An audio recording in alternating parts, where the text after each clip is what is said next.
Good morning, sir. My name is Daniel Babu. I am studying 9th class JPH School, Bodawada. Good morning, sir. I am studying JPH School, Bodawada, Bapara district. Today I am telling about School Innovation Marathon, my project. Catch the heat, save the LPG. వండడం మనిషికి మాత్రమే అవసరమయ్యే ప్రక్రియ. వండడం ద్వారా మనం తినే పదార్థాలు రుచిగా ఉండడమే కాక నిల్వ చేయడానికి వీలుగా కూడా ఉంటుంది.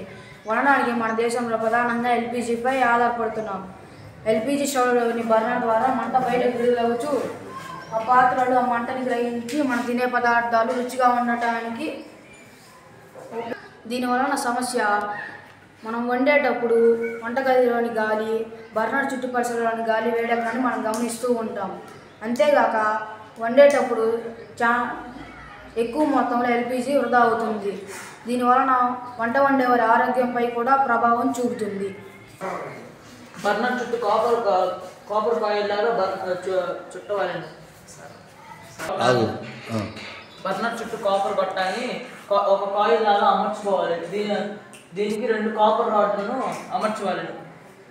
దీనికి రెండింటి మధ్య ఒక ఇన్సులేటర్ ట్యాంక్, వాటర్ ట్యాంక్ను అమర్చుకోవాలి. దీనికి ఒక ట్యాప్ అమర్చుకోవాలి. వంట వండే పాత్రకు ఇబ్బంది లేకుండా అమర్చుకోవాలి. దీనివలన మనం ఇంట్లో చల్ల నీరు నిల్వ ఉంచుకోవాలి.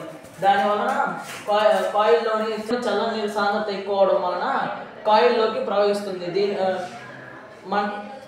బర్నర్ నుంచి వచ్చే ఉష్ణాన్ని కాయిల్ గ్రహించడం వలన వేడి నీటికి సాంద్రత తక్కువ అవడం వలన వేడి నీరు పైకి చేరుతుంది. ఇలా ఒక సైకిల్ లాగా ప్రవహిస్తుంది. వృధా అవుతున్న ఉష్ణాన్ని వేడి నీటి రూపంలో ఇన్సులేటర్ ట్యాంక్లోకి చేరుతుంది. ఆ వేడి నీటిని స్నానానికి, వంటకు మొదలైన వాటికి ఉపయోగించుకోవచ్చు. ఒక గ్రాము నీటిని 1 డిగ్రీ సెంటీగ్రేడ్కు పెంచడానికి 1 క్యాలరీ శక్తి ఉష్ణం అవసరం అవుతుంది. ఇన్సులేటర్ ట్యాంక్లోని వేడి నీటిని ఉపయోగించడం వలన మనం స్నానం చేయటకు, వంట చేయటకు అవసరం అవుతుంది. దీనివలన మనం చాలా వరకు ఎల్పిజి సేవ్ చేసినట్లే.